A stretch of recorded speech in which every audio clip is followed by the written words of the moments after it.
7장으로 넘어왔습니다. 5장, 6장, 7장이 산상수훈에 관련된 내용입니다. 예수님께서 직접 가르치신 설교문이지요. 이 산상수훈의 내용이 전체적으로 어떻게 흘러왔는지 그 과정을 우리는 잊지 말아야 됩니다. 그러지 않으면 오늘 7장에 있는 것 비판하지 말라, 거룩한 것을 계획해 주지 말라, 남에게 대접하고 받고자 하는 대로 대접해라, 이제 이런 말씀들이 좁은 문으로 들어가라, 이런 말씀들이 자칫 잘못하면 전체의 흐름을 떠나서 주제를 떠나서 그 한 문장 내지는 한 단락만 토막이 나고 성경 전체의 내용과 관련 없이 도덕이나 윤리처럼 우리에게 해석되고 적용될 가능성이 있기 때문에 원래 마태가 쓰고자 했던 의도를 놓치지 않기 위해서 우리는 이 산상수훈을 전체적인 흐름을 한번 살펴봐야 됩니다. 이렇게 시작을 했죠. 가난한 심령. 그렇죠? 신앙의 사람들, 복 있는 사람들은 어떤 사람이냐 할 때 심령이 가난한 사람, 심령에 관한 문제, 하나님께 가난한 심령으로 속해 있는 자, 그냥 그게 복이라고 했습니다. 핍박을 받고 조롱을 당하는 것, 너희는 참 좋겠다. 핍박받고 조롱받아 가난한 심령이 됐으니 너희는 참 좋겠다. 천국이 너희 것이다. 이렇게 말하는 것으로 시작을 했습니다. 마태는 쭉 예수님은 누구시며 예수님은 왜 우리에게 필요한가 하는 것을 계속해서 추구하고 그 관심사가 거기에 있었습니다. 그래서 하나님의 사람들은 하나님을 사랑한다. 하나님을 사랑하는 자들은 반드시 이웃을 사랑하는 것으로 나타난다. 이 흐름이 5장에서 가장 중요한 흐름이고 산상수훈 전체에 걸친 가장 큰 주제일 것입니다. 왜 하나님을 사랑하고 하나님께 속한 백성된 자의 표, 내가 신자다, 하나님의 자녀다 하면 그 표가 어떻게 나타나냐? 이웃 사랑으로 나타난다. 근데 왜 그러냐? 5장식으로 하면 5장 43절 이하에 내 이웃을 사랑하고 내 원수를 미워하라 하였다는 것을 너희가 들었으나 나는 너희에게 이르노니 너희 원수를 사랑하며 너희를 핍박하는 자를 위하여 기도하라. 이같이 한즉 하늘에 계신 너희 아버지의 아들이 되리라. 아버지의 뜻이, 아버지의 성품이 그렇대요. 당연히 하나님의 자녀는 하나님다워져야 되고 하나님을 닮도록 되어 있기 때문에 하나님은 해를, 공기를 악인과 선인에게 골고루 그 자비와 긍휼로 베풀어 주시는 분, 그래서 그 사랑에 참여하게 된다. 48절에도 그러므로 하늘에 계신 너희 아버지의 온전하신과 같이 너희도 온전하라, 이렇게 말씀을 하고 있습니다. 하나님을 사랑하는 증거는 이웃사랑으로 반드시 나타난다. 왜? 하나님을 닮을 수밖에 없기 때문에 그렇다. 그럼 그걸 알겠어. 6장에 넘어와서는 이웃을 사랑한다는 것이 그래 맞는 거다. 근데 너희들이 사랑한다는 이웃사랑의 모습은 내가 너희 같은 것들도 사랑해주는 괜찮은 사람이야로 신앙을 확인받고 치장하는 문제로 가기가 쉽다 하는 것을 건드리며 외식하는 자라, 이렇게 표현하고 있었던 게 6장입니다. 그죠? 언뜻 생각이 나죠? 외식하는 자는 배우, 연기하는 자라는 뜻을 갖고 있다고 했습니다. 이웃 앞에 사랑을 연기하고 나는 괜찮은 사람이다 라는 것을 뻐기고 있는 거지, 진짜 하나님이 원하는 그런 사랑하고 있는 거 아니다. 그거를 똑똑히 봐라. 그래서 6장의 결론은 골방으로 들어가서 기도해라. 은밀히 보시는 하나님이 갚으신다. 그러니까 여러분, 하나님과 둘만의 관계가 깊어져야 됩니다. 사람 앞에 보이려고 의를 행치 말아라. 그러니까 우리가 외양으로 이렇게 초라한 모습을 하고 있는 게 얼마나 큰 복인지 모릅니다. 뭔 척 할 수가 없잖아요, 우리는. 척하고 싶어도 뭐가 있어야 척을 하지. 그러니까 이럴 때 하나님과 아주 친밀한 관계를 형성하고 어떻게 내 하루를 하나님과 친밀히 보내며 그 시간을, 하나님과 보내는 시간을 늘려갈 것인가. 이거를 아주 즐겁게, 너무 자유롭잖아요. 우리가. 복이죠, 복. 그것을, 그 신앙을 훈련하셔야 됩니다. 그랬더니 실제적으로 문제가 등장을 했죠. 첫 번째 문제가 그래요. 사람 앞에 살지 않고 하나님만을 사랑하고 세상을 버타며 살지 않고 하나님의 관계만 중심으로 살아갈게요. 그래요. 그럴 수 있을 것 같아요. 그래야만 할 것 같아요. 근데 그렇게 해가지고 이 세상에서 살아남을 수 있겠어요? 밥은 먹고 살겠어요? 그래서 등장한 게 뭐예요? 먹고 사는 문제로. 그래요. 신앙으로 살아야지. 우리 자식들도 신앙으로 교육을 시켜야지. 신앙교육이 최고지. 근데 그렇게 커가지고 이 세상에서 살아남을 수 있겠어요? 이 문제에 대해선 염려하지 말아라. 공중의 새, 들에 핀 백합화도 하나님께서 입히시고 먹이시고 아궁이에 던져지는 거야. 오늘 있다 내일 던져지는 그런 들풀도 하나님께서 돌보시는데 하물며 너희일까 보냐. 이 믿음이 적은 자들아. 여기서 우리가 찔리죠. 이 믿음이 적은 자들에 해당하니까 우리의 삶은 먹고 사는 데 있는 게 아니라 하나님의 영광을 이 땅 가운데 구현한다. 거기에 있다. 이 세상에 빌붙어서 어떻게 잘 보여가지고 조금 떵떵거리고 잘난 척하며 살 수 있냐가 우리 삶의 목적이 아니라 하나님의 영광을 우리 삶을 통해 구현한다. 그런데 하나님의 영광은 우리가 잘 돼서도 드러나지만 완전히 쫄딱 망했을 때도 불치의 병에 걸려 죽어갈 때도 그때도 우리의 태도를 통하여 하나님을 드러낼 수 있다. 그러니 상황과 환경과 조건을 뛰어넘는 신앙으로 우리는 성장해 간다. 그게 먼저 그 나라와 의를 구하라로 그 결론으로 가죠. 항상 어떤 상황에서도 먼저 그 나라와 의를 구한다고요. 우리 삶의 모든 자원과 소요와 힘과 에너지와 마음이 먼저 그 나라와 의를 구하는 데 가 있고 그리고 나머지 것은 하나님이 더해 주시는 것으로 산다. 이렇게 우리의 삶이 일상이 구축되어져 가야 되고 우리 삶의 시스템이 이렇게 초점 맞춰져서 갖춰지지 않는다면 반드시 미끄러 넘어지게 되어 있고 실패하게 되어 있습니다. 열심히 달려가서 모든 걸 다 날려요. 그렇게 되어 있어요. 하나님이 사랑하는 자녀라면 반드시 그렇게 만드세요. 그래, 야곱도 그랬잖아요. 다 네가 추구해 봤냐? 그래, 양떼도 많고 부인도 많고 자식도 많고 결국은 야복강가에서 다 앞서 보내고 에서한테 다 주고 모든 걸 잃고 하나님과 1대1 독대하는 자리에 가게 되는 거예요. 그러니까 우리가 구원을 얻었을 때 하나님과 독대를 했잖아요. 구원을 해주셨잖아요. 그 자리에서 이제 그 전에 야곱은 버려야 된다. 자꾸 버려나가야 된다. 그러면 인생이 심플해지고 단순해집니다. 그날의 고통은 그날에 촉합니다. 그리고 자유해져요. 이 위에 있지 못하면 자유가 없습니다. 고통만 있지. 그래서 두 번째 문제가 생겨요. 7장이 나오는 거예요. 세상 걱정 마라. 사람 앞에 보이려고 하지 마라. 그래서 뭐가 됐냐? 그래요. 그런 수준에 가겠습니다. 그러면 난 세상 걱정 안 해. 난 이웃에 대해서 신경 안 써. 그렇게 가다가 나는 너와 달라까지 간다. 차별하는 경직성이 드러나게 됩니다. 잘못된 자, 모자란 자, 틀린 자를 찾아내 공격하는 속성이 이제 나오기 시작하는 거예요. 타인을 공격함으로써 내가 하나님께 속한 자라는 것을 증명받아내는 정죄하는 자리에 서기 시작하는 것. 그게 이제 7장 시작입니다. 예수님 믿는다고 하면서도 세상 외면 못하고 양다리 걸치고 세상에 쥐어 살면서 신앙생활을 그런 식으로 하는 것도 큰 하나의 잘못이지만 그 반대로 무슨 구름 위에 사는 것처럼 나는 너희들하고는 달라.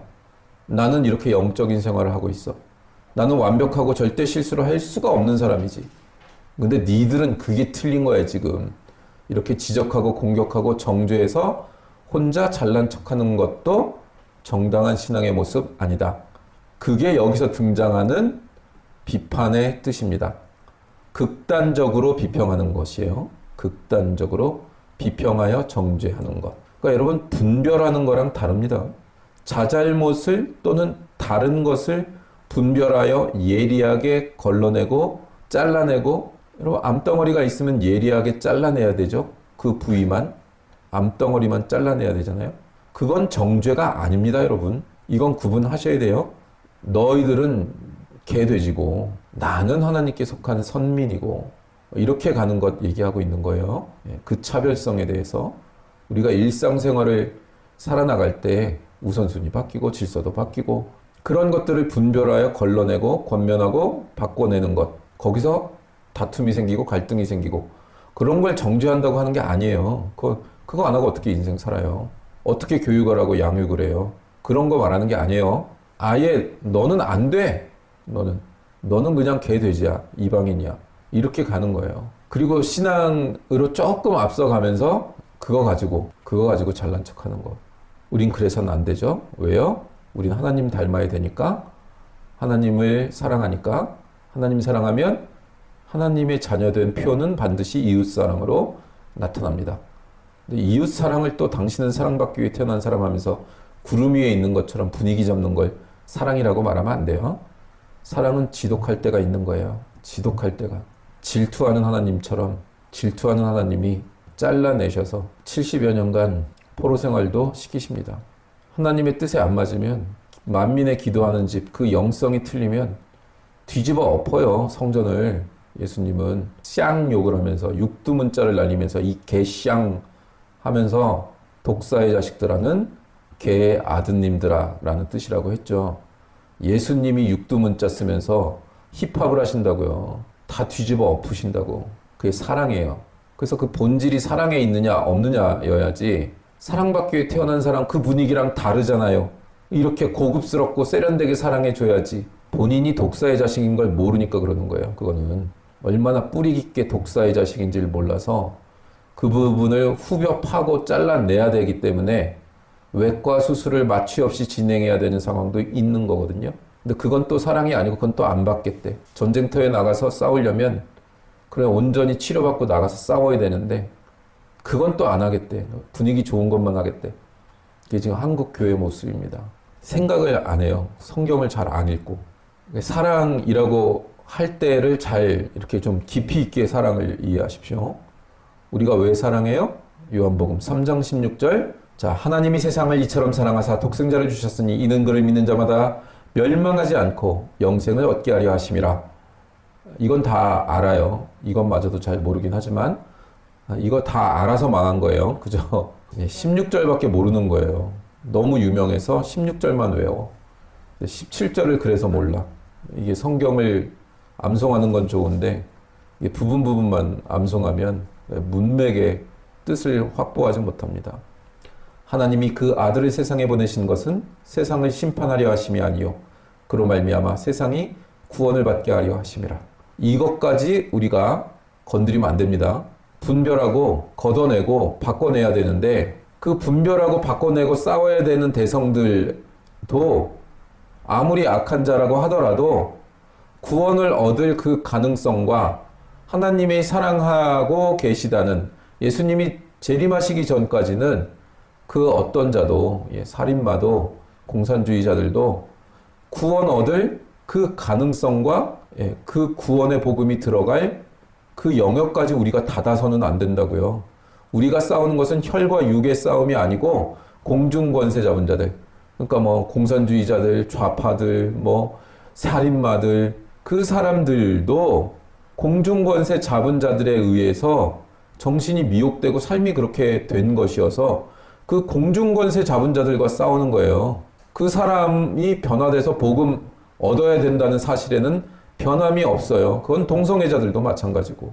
그런데 싸워야 되는 건 맞는 거죠. 그 물결, 죄악의 물결이 넘어오지 못하도록 우리가 싸워야 되는 건 맞는데 그 싸움의 대상이 공중권세 잡은 자들과의 싸움이에요. 그런데 이제 형태로 드러날 때는 현상과 역사 속에서는 그 사람들과 싸우는 것으로 보이지만 우리 마음의 태도는 그들도 구원 얻을 가능성은 있다라는 것을 항상 이 하나님의 말씀을 마음에 두고 이 근간에서부터 우리의 한계예요. 범주라고요, 이게.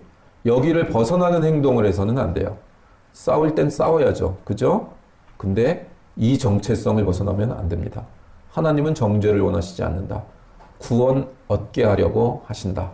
하나님은 일부러 벌 주시려고 하시는 분이 아니고 항상 복을 베푸시려고 하는 분이다. 그게 하나님의 성품이라고요. 빌립보서 2장은 다 알죠? 너희 안에 이 마음을 품으라.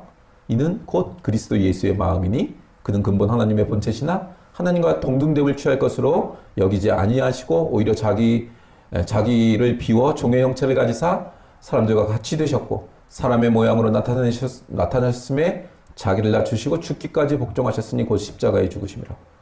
예수님도 하나님을 그대로 반영하고 계시고 그 희생과 그 고통을 감내한 것을 하나님이 기뻐하셔서 어떻게 만들어요? 이름으로 하나님이 그를 지극히 높여 모든 이름 위에 뛰어난 이름을 주사 하늘에 있는 자들과 땅에 있는 자들과 땅 아래에 있는 자들로 모든 무릎을 예수의 이름에 꿇게 하셨다. 세상 우주 만물이 예수 그리스도 앞에 무릎 꿇는 이유, 하나님이 이 땅에 보내셔서 십자가를 지게 하신 것, 그것을 기쁘게 감당하신 것으로 온 우주 만물이 무릎을 꿇습니다. 그걸 좋아하신대요, 하나님이. 그러는 일을 좋아하시는 이유는 11절 모든 입으로 예수 그리스도를 주라 시인하여 하나님 아버지께 영광을 돌리게 하셨느니라. 하나님이 영광 받는 건 하나님 무서워요. 하나님은 정말 능력이 많으시네요. 하나님 무서운 분이야. 이래서 영광 받으시는 게 아니고 자기를 비워 종의 형체를 가지사 우리를 위하여 죽으시는 그 사랑으로 영광 받으시는 것을 즐거워하신대요. 그게 하나님이시래요. 그게 하나님의 성품이래요. 그래서 그걸 담고 그렇게 사는 자들을 하나님이 너무나 사랑하시는 거예요. 하나님의 영광, 하나님은 강한 분이시죠. 그 강한 분, 능력 있는 분, 강한 자의 영광은 뭐죠? 강한 것 자체가 영광이죠. 무서워하니까. 근데 강한 자가 영광스러운 건 항상 긍휼과 자비를 베푸는 곳에 거기에 그 영광이 있습니다. 약한 자만이 독을 가지고 있는 거예요. 강한 자는 독을 품지 않습니다. 모든 독 있는 짐승과 벌레들은 작고 힘이 없기 때문에 독을 품습니다. 강하면 독을 가지지 않습니다. 뱀도 작고 긴 애들이 독을 갖죠. 아나콘다 같이 어마어마하게 큰 뱀들은 독이 없습니다. 힘으로 부러뜨려서 죽이지 독으로 죽이지 않아요. 그러니까 목사가 막 난리를 치고 여러분들한테 난리를 치고 하면 약해서 독을 품었다 이렇게 생각하십시오. 긍휼히 여기셔야 됩니다. 독을 품었구나. 그렇다는 건 약하다는 거다. 지금 많이 약해 있구나. 쓰러지기 직전이구나. 이렇게 생각하십시오. 여유 있으면 독을 품지 않습니다. 그래서 두 번째로 이웃을 우리가 사랑해야 되는 이유. 이웃을 정죄할 자격이 없기 때문에 그렇다는 거죠. 마태복음 18장에 가면 달란트, 1만 달란트 빚진 자 얘기가 나오잖아요. 그 사람이 빚진 자에게, 채권자에게 용서를 받습니다. 1만 달란트를. 그리고서 풀려나서 불쌍해서 풀어놨더니 지나가다가 100데나리온 빚진 동료한테 돈 내놓으라 이거예요. 돈 내놓으래. 근데 조금만 기다려주면 갚겠대. 근데 안 된다고. 너 감옥에 가두겠다고. 그거를 옆에서 보고 민망히 여겨. 예전 성경에는 민망히 여겨. 그 사람 채권자에게 가서 얘기를 했더니 이 사람 다시 잡아와가지고 감옥에 가두는 거죠. 네 동료를 마땅히 불쌍히 여겨야 되는데 네가 그러지 않았다. 그래서 35절에 너희가 각각 마음으로부터 형제를 용서하지 아니하면 나의 하늘 아버지께서도 너희에게 이와 같이 하시리라. 1만 달란트면 한 100억쯤 돼요. 대강. 데나리오는 뭐 한 10만 원. 그러니까 한 100만 원이나 기껏해야 100데나리온이면은 한 1000만 원도 안 되는 돈이죠. 100억을 탕감받았는데 1000만 원도 용납이 안 되는 거예요. 하루 일당이 한 데나리온이니까 100단을 100일치니까 한 1000만 원 되겠죠. 불쌍히 여기는 마음이 없으면 하늘 아버지도 그렇게 안 하시겠대요. 너희는 용서받은 자여서 누구를 정죄할 위치에 있질 않다. 아니 1만 달란트를 지금 감해줬는데 어떻게 니들 주제에 무슨 니들이 판단하고 정죄를 하냐. 그게 주기도문에도 나오는 거죠. 우리가 우리에게 죄 지은 자를 사해 준 것 같이 우리 죄를 사해 주시옵고로 나오는 거예요. 이게 조건부가 아니라 내가 사해 주면 하나님도 나 사해 준다. 이런 조건을 따지고 있는 게 아니라 원인과 결과 조건절이 아니라 정죄할 자격이 없다는 것을 아는 자가 됐다는 뜻이에요. 내가 더 큰 용서를 받아야만 되는 1만 달란트를 빚진 자라는 것을 아는 자라는 뜻이에요. 주기도문도 끝에 가면 14, 15절에 너희가 사람의 잘못을 용서하면 너희 하늘 아버지께서도 너희 잘못을 용서하시려니와 너희가 사람의 잘못을 용서하지 아니하면 너희 아버지께서도 너희 잘못을 용서하지 아니하시리라. 이게 주기도문 뒤에 붙어 있어요. 그래서 어떤 교회 갔더니 사도신경 대신 주기도문을 먼저 외우는데 주기도문 외우고 14, 15절까지 같이 하더라고요. 그 교회에서. 사람의 잘못을 용서하면 하늘아버지께서 너희 잘못을 용서하시려니와 너희가 사람의 잘못을 용서하지 아니하면 너희 아버지께서 너희 잘못을 용서하지 아니하시리라. 이걸 같이 붙여서 하더라고요. 눈의 들보를 보라는 거예요. 자기 눈의 들보를. 정죄하는 의식은 우리에게 없습니다. 근데 분별하고 지혜롭게 권면하고 바꿔내야 됩니다. 그러니까 여기서 한 끗 차이로 정죄가 되느냐, 판단하고 정죄하는 게 되느냐, 권면하는 게 되느냐가 갈립니다. 깊이 일상생활을 잘 묵상해 보십시오. 인생을 살 때 이웃과의 관계에서 잘 판단해 보십시오. 어떤 것이 우리가 이웃을 대하는 태도인가. 우리는 인생이 너무나 힘들고 생존이 정말 어렵게 느껴집니다. 그래서 절대적인 결핍과 빈곤이 우리 마음 가운데는 항상 있습니다. 그래서 어쩌면 신자들에게 필요한 건 유머 같은 거죠. 이건 개그나 가벼운 농담이 아니죠. 유머는 인생의 절망, 문제, 포기하고 싶은 또는 어떤 결함, 무력감 그런 것을 극복하게 하는 어떤 위로, 그게 유머가 되는 조건입니다. 그냥 말장난 이런 게 아니고 그 유머는 뭐 영국 사람들은 자학 개그 같은 거 되게 많이 하잖아요.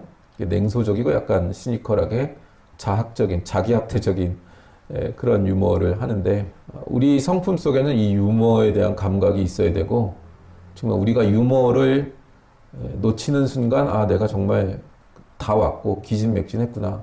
웃음을 가지고 자기 자신의 모순적인 현재 상황을 이게 넘어서려고 하는 그런 것이 없으면 인생 견디기가 힘듭니다. 신앙의 사람들은 이 유머라는 여유가 있어야 됩니다. 그러기 쉽지 않죠.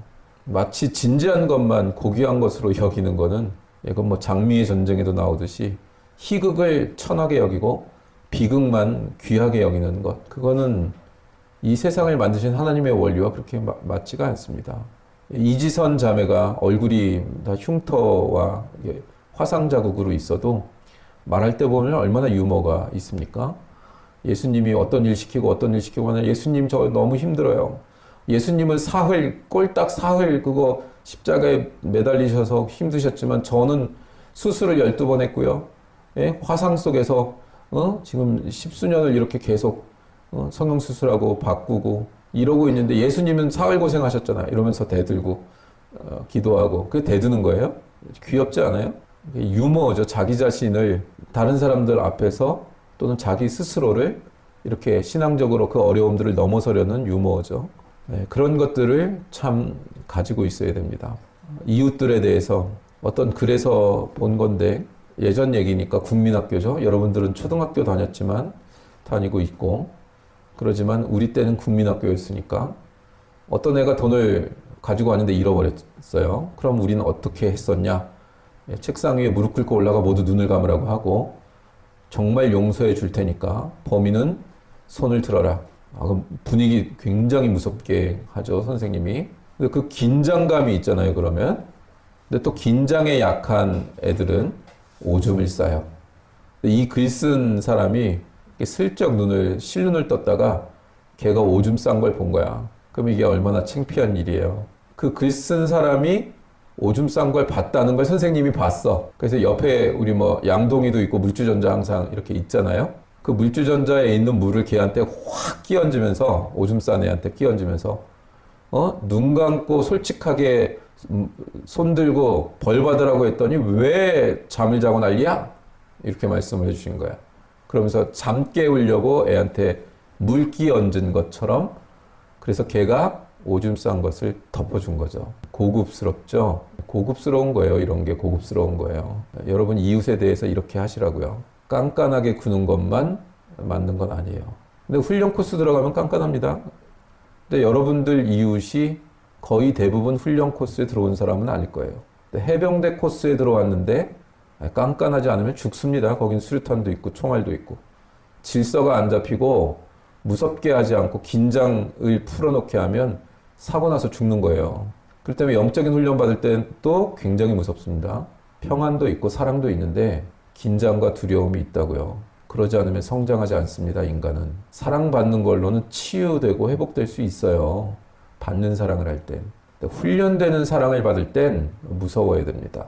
고통스러워야 됩니다. 외롭고 미치겠는 과정을 겪어야 됩니다. 그게 사랑입니다. 하나님이 이스라엘 민족을 포로 생활로 보낼 때 싹쓸이로 죽이고 끌려가고 고생하고 사랑해서 그런 거 아니에요? 구분을 잘 하십시오. 너무 위로만 받으려고 하시지 마시고 위로받고 회복됐으면 전사로 쓰셔야 됩니다. 군인으로 쓰셔야 됩니다. 한국교회는 너무 감상적이고 성경을 너무 표피적으로 이해합니다. 그러니까 동성애자들도 다 그들은 사회에서 핍박받는 자들이니까 다 용서하고 포용해야 된다. 다 이런 말들에 놀아나는 거 아니겠어요? 하나님은 죄를 지적하고 그 죄를 포기하게 만들고 넘어서게 만드시는 분이지 죄를 용납하고 그걸 포용하는 분이 아니에요. 그래서 공의의 하나님을 먼저 만나야 됩니다. 내가 하나님께 용서받을 수 없구나. 지옥 갈 수밖에 없구나. 난 이거 못 이기네? 예수님이 나를 위해 죽으셨구나. 나는 유죄와 싸워야 된다. 이렇게 되면서 구원이 얻어지지 포용하고 사랑하자. 그렇게 해서 얻어지지 않습니다. 복음의 구원은. 근데 마치 나이스하고 뭔가 포용하고 본인들의 타락을 본인들 마음대로 하고 싶은 심정을 그걸로 이렇게 포장하는 거예요. 포장. 거기에 다 속아 넘어갑니다. 애초에 본인이 가지고 있는 수준이 그 정도 수준이어서 거기에 대꾸도 못합니다. 논리적으로. 훈련은 안 받으려고 그러고 여러분 이건 아주 못된 망아지가 된 겁니다. 오냐 하고 키웠더니 진짜 본인이 독사의 자식인 걸 모르는 겁니다. 우리는 복음을 가진 자입니다. 내가 언제 어느 때나 독사가 돼서 사람을 물고 하나님께 덤벼들 수 있는 존재라는 것을 잊지 마십시오.